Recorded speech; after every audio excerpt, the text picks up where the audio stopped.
আসসালামু আলাইকুম। Hello everyone, কেমন আছেন সবাই? আশা করি সবাই ভালো আছেন। আল্লাহর অশেষ রহমতে আমরাও ভালো আছি। কালকে সন্ধ্যা থেকে আজকে সন্ধ্যা অবধি কী করলাম তাই নিয়ে থাকছে আজকের এই ব্লগ ভিডিওটি। ছোট্ট একটা ভিডিও, দেখতে দেখতে যদি কোথাও ভালো লেগে যায় তাহলে অবশ্যই কিন্তু লাইক দিয়ে ভিডিও রিলেটেড একটা কমেন্ট করবেন। বাবার বাড়ি আছি তো শুধু খাওয়ান নিয়েই ব্যস্ত। খাওন আর খাওন। গরম যতই পড়ুক, খাবার যদি না খাই তাহলে বাঁচবো কীভাবে? এই খাওয়ার জন্যই তো দুনিয়া। তো এখানে বিকেলবেলা বললে ভুল হবে। বেলা আমার বড় আন্টি কাঁচকলা আর ডাল দিয়ে একটা পাকোড়া করেছে, ওটাই খেলাম। পরে যে সকালবেলা ঘুম থেকে উঠেই নাস্তা রেডি। বাবার বাড়ির সব খাবারই কিন্তু রেডিই থাকে, নিজের আর করতে হয় না।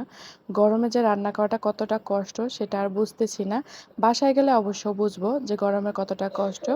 এই যে আমি তো চলে যাব আল্লাহর রহমতে, কালকে চলে যাব আল্লাহ বাঁচায় রাখলে ইনশাল্লাহ। তা আমি যাওয়ার আগেই আমার ব্যাগপত্র চলে যাচ্ছে। তা আমরা তো বাইকে যাব, সবাই দোয়া করবেন আমাদের জন্য।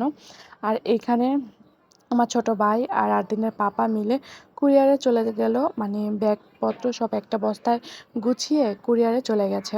2টা ব্যাগ দিয়ে দিয়েছি আর একটা ব্যাগ শুধু আমরা বাইকে নিয়ে চলে যাব। তো এখানে রান্নাবান্না তো হচ্ছে, আম্মু তো রান্নাবান্না করতেছে, সবাই মোটামুটি হেল্প করতেছে। তা আমি আম্মুকে হেল্প করতেছি। আম্মু বলতেছে যে পোলাও রান্না করবে, তার জন্য চালটা আমি কতটুক সেইটুকুই নিয়ে মেপে দিয়েছি। এই ছিল আমার আজকের কাজ। আর এইখানে দেখুন কি সুন্দর, পাখিটা তার নিজের ছবি দেখে ভাবতেছে ওই পাশে একটা পাখি আছে, তাকে ধরার কত আগ্রহ তার। সেজন্যই সে জানালার ভিতর দিয়ে শুধু ঢুকতে চাইতেছে। পরে এখানে এসে দেখি আম্মু ডিমগুলো পরিষ্কার করে নিচ্ছে, কারণ আজকে ডিম কোরমা করবে। আম্মুকে বলেছিলাম ডিম কোরমা যখন করবে আমাকে কিন্তু জানাবে, কারণ আমার ডিম কোরমার এই রেসিপিটা আমি দেব। আমাদের এখানে ডিম কোরমার রেসিপি রান্না কিন্তু অন্যরকম হয়। তাই আম্মুর আর মনে নেই, আমি কিছুক্ষণ থেকেছিলাম, তারপরে গিয়ে দেখি আম্মুর অর্ধেক রান্না হয়ে গেছে। পরে আম্মু বলল আমার তো আর মনে নাই, কারণ এখানে এসে কিন্তু আমি কোনো রেসিপি শেয়ার করতে পারতেছি না, কারণ সব কিছুই রেডিমেড খাবার খাচ্ছি, কিভাবে শেয়ার করব।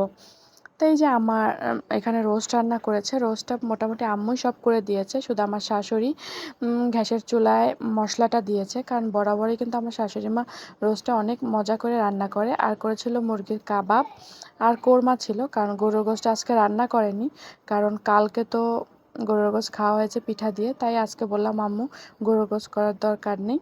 আর পোলাও কিন্তু আমার ছোট ভাই, আমার বোন, এমনকি আমার ছেলেরও অনেক পছন্দ। তাই আমার আজকের ভিডিওতে কিন্তু শুধু খাওয়ান আর খাওয়ানোর ভিডিও সব কিছু মিলিয়ে। তো এখানে যে আমরা সবাই খেতে বসে পড়েছি। তা আমি আমার প্লেটটা বেড়ে নিয়েছি, সবাইকেই বেড়ে দিয়েছি। পরে এই যে আমার আম্মু আমাকে একটা সিদ্ধ মরিচ দিয়েছে, এই মরিচটা কিন্তু আমার অনেক ভালো লাগে।